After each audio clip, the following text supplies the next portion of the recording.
Okay, so I actually started this video earlier and then realized this wasn't recording. So I'm already partially done with what I was making for my lunch. So I'm just going to quickly review what I'm making for lunch.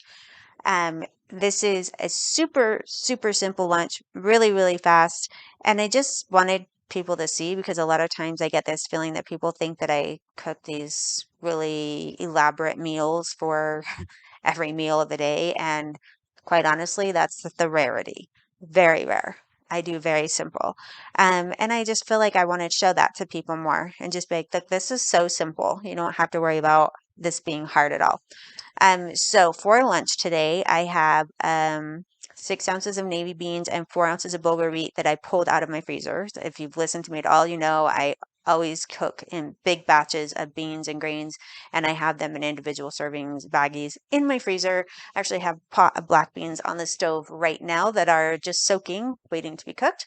Um, so I already took those 2 bags out of my freezer, the bulgur wheat and navy beans. I put them in the microwave and I put them with, sorry, I had to grab this.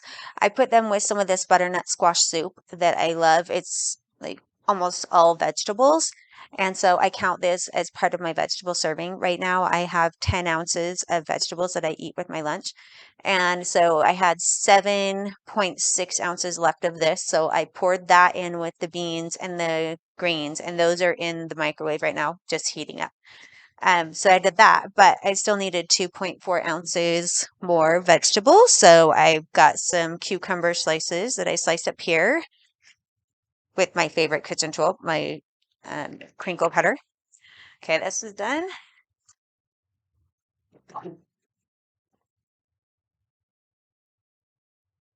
So now you can see I've got this soup. So I just mixed it with the beans and the grains. So now I've got this big hearty soup. Because if I were just to eat the butternut squash soup for lunch, let's be honest, I would be starving 5 minutes later. So add in the beans and the grains. Fabulous. Might put a little bit of salt in there because I don't cook my beans and grains with any salt. So I'll probably put a little bit of salt as I'm eating, but I'm fine with that because when you add a little bit of salt at the table, you're not really adding that much. So I'm totally fine with that because my food doesn't generally have salt until I add it. And that being said, I also want to talk a little bit about the holidays. Today is November 1st. Yesterday was Halloween. I threw a big party for my kids, had lots of food that I don't normally eat that my kids were excited about. Um, because I do that for them on the holidays because I don't try to force people to do what I do, even though I think most people would feel a lot better if they did. But it is not my job to force people into that. So that being said, I want to talk a little bit about the holidays since we're in the midst of it, really. Um, and what that means, like holidays are a special time, right? A special time to celebrate and to be with family, to be with friends. And that usually means getting together and eating a lot of food that we don't normally eat and eating more food than we would normally eat, as well as feeling like crap by the time we get through it all, right? Let's be honest. Who feels good at the end of all of that? Not me. So, when I started eating healthier, I realized if I make an exception every time there's a holiday or a birthday or whatever, I would be making an exception nearly every single day. That doesn't do you any good. And besides that, I realized I was left not feeling well at the end of the holiday. I didn't have the energy I wanted to interact with my family well. I was so focused on the food that I wasn't taking any time to really connect with my family and my loved ones. And when I started to eat the way that I do now, I started to have the best holidays of my life because now my food is planned out before I even go to that holiday meal. It's all planned out, ready to go. I bring extra stuff with me if I need to. If I know that the meal that's going to be provided is not going to serve my body well, then I will bring what I need to complement that meal so that I can get what I need. And then I just stick with my plan. I don't have to think about it because it's already thought out for me. I stick with my plan and I enjoy my time with my family and friends so much. I enjoy it so much. I get to be the adult that's on the floor playing with the kids or, having a sing along with everybody. It's fantastic. So right now I've got a banana. It's just a small banana that I'm cutting up. I do eat 6 ounces of fruit for lunch. So I'm going to just cut up some bananas, see how big this banana is, and then add some cuties to make up the difference. Um, anyway, so that being said, I'm not going to spend a lot of time talking about like what you should and shouldn't eat for the holidays. But what I will say is it's not a time to throw caution to the wind and just eat whatever and completely go off of what you normally eat.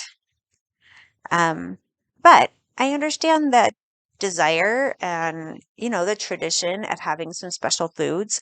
But what I like to do is think about what are the things that are in season at this time. I mean, oh goodness, for Thanksgiving and Christmas, butternut squash and Brussels sprouts, cranberries, pomegranates.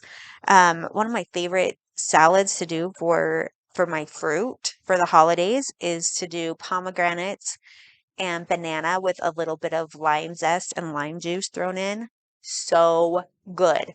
And I only do it at the holidays, so I feel like I'm getting this little treat. Yet I'm still sticking with my healthy plan. I'm still doing something that is serving my body well. I'm still doing something that will allow me to stay focused on the relationships and the people that I'm with so that I can really thoroughly enjoy my holiday. And so that is what I try to focus on as I get through the holidays, I don't try to think, well, if I'm gonna go to this party and I could have like this little dessert, but then maybe I just won't eat this during the day or whatever. No, no, that never served anybody well because that makes your brain crazy. And if you just stick with your plan and just put in some special produce or whatever it might be, that are in season during that time and you season it in a special way, cook it in a different way than you normally would, and that's like your special holiday thing, then you still get to feel like you're treating yourself, but you really are treating yourself because not only are you getting something that tastes good, but you're getting something that serves your body well. So my lunch is now ready. I've got a bowl of soup, I've got some cucumbers, and I've got my bowl of fruit. And you have heard a little bit about my holidays. Have a great day.